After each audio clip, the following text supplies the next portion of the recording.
There's a quote attributed to Winston Churchill that says, "The farther back you can look, the farther forward you can see."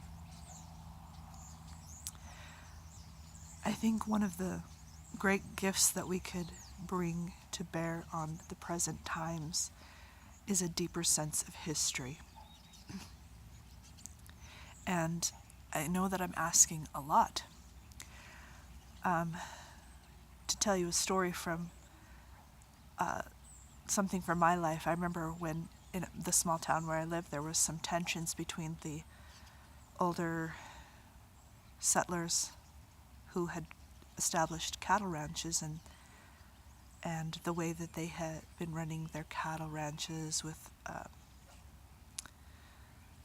with the cows going where they needed to go, and then of course more people were moving in and building homes and taking up property, and didn't have need or desire or understanding of such things. And of course the older didn't have a lot of understanding for the new people's needs. Anyway, there was a little bit of tension. This was several years ago. And being me, one of the things that I wanted to do was write an article for the local newspaper. And I had this great idea of writing about, writing in a way that would help understanding. And I wanted to start with, and I knew I wanted to go into history, like the history of the ranchers and that sort of thing. And I found myself writing, I started way back to when the cow was evolved from the tree of life. And there's the original cat, well, I don't know the original, but one of them was called the aurochs, which was super cool. I learned about ancient cattle, but I was trying to write this into an article for my local newspaper, and of course I gave up very quickly because it was too big of a project. So even though that was my feeling, I get that it's big. I get that it's big, and ain't nobody got time for that, to go too far into history. But I still want to ask that of us. I actually, I have a bachelor's in history. I went to university in my late 30s, so a lot later than most people my age would have been going. And I appreciated going. I appreciated going at that time. I was sitting in classrooms with, young people who were 20 years younger than me, but I was learning in a way, in the state of the world, in a time and in a way that I wouldn't have if I had gone 20 years earlier. So it was like this young mind thing. And of course I was learning history, and not just the past, but how it had something to do with today.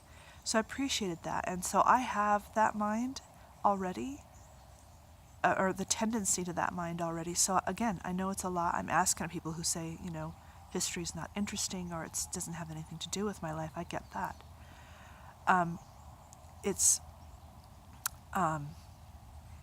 I used to kind of think history was going to be boring too, because I thought of history as a series of events that you had to memorize or something.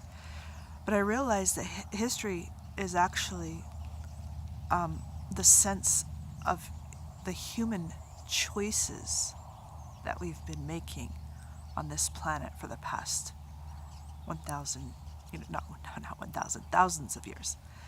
And when we're born to a story already in progress. We didn't write that story. Like Billy Joel says, we didn't start the fire. And we're born into a section of that story. We're born into a country and a culture, and we inherit the grudges, we inherit the blessings and curses of our parents. And we didn't ask for those things necessarily. And we get told a point of view, and as we grow, most of us have an opportunity to have our view widened a little. But, in between trying to, put food on the table and trying to just find a groove that works for us as individuals, and some of us grow up and have families, and that takes a lot of our energy. It's hard to really get plugged in sometimes to a deeper and wider sense of the world. But again, I still want to ask that of us. Because if you hear something that's going on, and I actually encourage you just to turn your news off, but at least the common news outlets, there's other ways to find out what's going on that is much more nuanced and has a deeper perspective, and I think a better perspective. There's other ways to find that out. But to be willing to give yourself that moment, if you've got it at all. If you've got it at all, be willing to give that moment to the history. And everybody has their wounds, and what they're wounded with is how they think they're right, because how they think they're right is the way that they're trying to protect themselves from their wounds. And at least on the human to human level, sometimes there are larger forces in the world that you could maybe call greed or things like that. That's real. It's very human to be greedy. Okay. But there will be a beauty in studying the choices that human beings have made that have led us to this point. And don't let someone put a gloss over it. And if you have to say to yourself, well, I don't know, then be in that position. I don't know. And you can be there for a long time. I don't know. I haven't had a chance to study it. I haven't had a chance to talk to the people there. I haven't had a chance to ask my questions. I'm just guessing. I'm just imagining based on, a 3-minute at the most news story or something. Is it really immediate to what's happening with me? And that's kind of what I figured out. So much of what's out in the world is just not immediate to my life. It's just not. And that doesn't mean that I shouldn't pay attention, because I like to do that, of course. But I don't need to be more afraid or more angry than necessary, because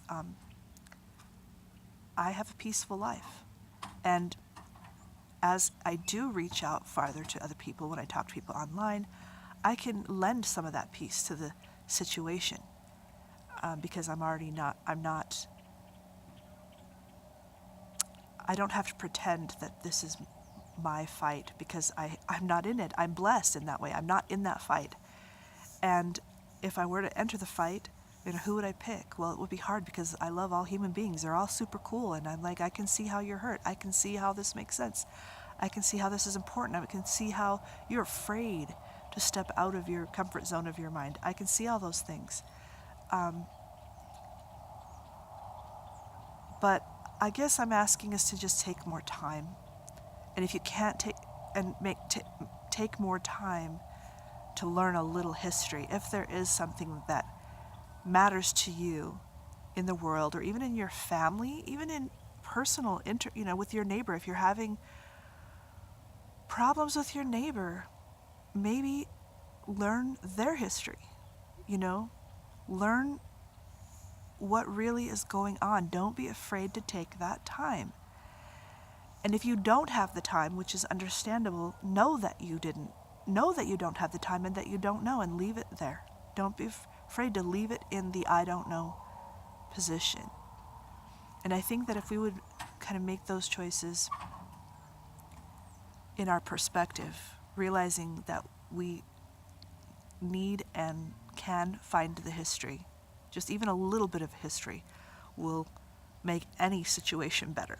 You don't even have to have it that much, but any amount, because most people go on zero. Most people go on zero history. So if you just even got a little bit, it would be helpful. And if you don't have time, just leave it like that. Just say, hey, live and let live. If something is immediate in your, obviously stand up for, what in your integrity, whether it's something immediate or if you want to help in the larger world. But just making a whole bunch of judgments on very little information, especially historical information, is not helpful. So that's my invitation, and I hope that you can Be willing to see very far back so that you can see the present and the future more clearly.